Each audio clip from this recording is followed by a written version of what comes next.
ജീവിത പുണ്യമായാണ് പുതിയ നിയോഗത്തെ കാണുന്നതെന്ന് മാളികപ്പുറം മേൽശാന്തി MG മനു.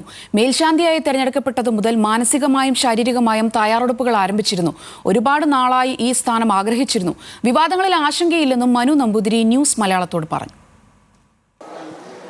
മണ്ഡലപൂജകൾക്കായി ശബരിമല നട തുറന്നു. മാളികപ്പുറത്ത് പുതിയ മേൽശാന്തി ചുമതലയേറ്റിരിക്കുകയാണ്. ഇപ്പോൾ നമ്മോടൊപ്പം മാളികപ്പുറത്തെ പുതിയ മേൽശാന്തി മനു നമ്പൂതിരി ചേരുകയാണ്. പുതിയൊരു നിയോഗം അത് യാഥാർത്ഥ്യമാവുകയാണ്. എന്താണ് ഇപ്പോൾ മനസ്സിലാക്കുന്നത്? അത് എല്ലാ മനുഷ്യർക്കും ലഭിക്കുന്നൊരു മഹാഭാഗ്യമല്ല. ധർമ്മശാസ്താവിനെയോ മാളികപ്പുറത്തമ്മയും പൂജിക്കാൻ കഴിയുക എന്ന് പറഞ്ഞാൽ എല്ലാവർക്കും ലഭിക്കുന്നൊരു ഭാഗ്യമല്ല.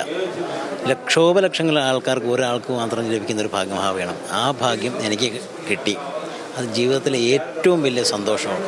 കുടുംബത്തെ ഉപേക്ഷിച്ച് അല്ലെങ്കിൽ ഒരു വർഷം അവരുമായിട്ടൊന്നും ഒരു ബന്ധമില്ലാതെയാണ് ഇനി അങ്ങോട്ട് എങ്ങനെയാണ് മാനസികമായൊരു തയ്യാറെടുപ്പതിന് വേണം? തീർച്ചയായിട്ടും അത് അനുഭവം വന്നാലല്ലേ നമ്മൾ കൂടുതൽ അതിനെക്കുറിച്ച് ഇതാവുകയുള്ളൂ.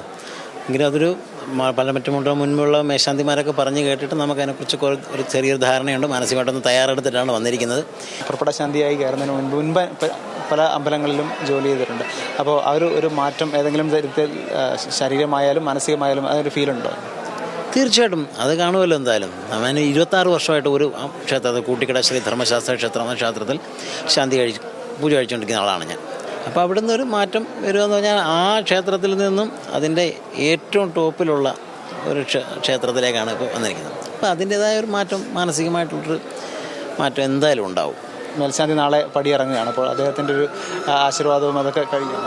തീർച്ചയായിട്ടും അദ്ദേഹമാണ് ഈ പറഞ്ഞ എനിക്ക് പകുതി എൻ്റെ മനസ്സിൻ്റെ ടെൻഷൻ ഇല്ലാതാക്കിയത് അദ്ദേഹമാണ്. അദ്ദേഹത്തിൻ്റെ ഉപദേശങ്ങളും അദ്ദേഹം ഓരോ കാര്യങ്ങളും എങ്ങനെയാണ് ശ്രദ്ധയോടെ ചെയ്യേണ്ടതെന്നും പൂജാതി കർമ്മങ്ങളിൽ ശ്രദ്ധിക്കേണ്ട കാര്യങ്ങളും അല്ലാതുള്ള ഓരോ കാര്യങ്ങളും ശ്രദ്ധിക്കേണ്ട ഓരോ കാര്യങ്ങളും അദ്ദേഹത്തിൻ്റെ ഒരു വർഷത്തെ അനുഭവം വെച്ചിട്ട് എനിക്ക് കൃത്യമായിട്ട് പറഞ്ഞു തന്നിട്ടുണ്ട്.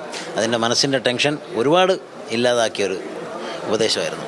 അതോടൊപ്പം ഈ കയറാൻ പോകുന്നൊരു സമയം എന്ന് പറയുന്നത് കുറച്ച് വിവാദങ്ങൾ കൂടി നിൽക്കുന്നത്, അതിന് ഏതെങ്കിലും രീതിയിൽ മനസ്സിനെ ബാധിച്ചിട്ടുണ്ട്? ഇല്ല, നമ്മളിപ്പോൾ മാളികപ്പുറം മേൽശാന്തിയായിട്ട് എന്നെ തിരഞ്ഞെടുത്തത് എനിക്ക് മാളികപ്പുറത്ത് അമ്മയുടെ പൂജാതി കർമ്മങ്ങൾ ഭംഗിയായിട്ട് കഴിക്കുക, അതിനുവേണ്ടിയാണ് എന്നെ തിരഞ്ഞെടുത്തിരിക്കുന്നത്. അത് എത്രയും ഭംഗിയായിട്ട് ചെയ്യുക, എത്രയും ആത്മാർത്ഥമായിട്ട് ചെയ്യുക, അത് മാത്രമേ ഇപ്പോൾ എൻ്റെ മനസ്സിലുള്ളൂ.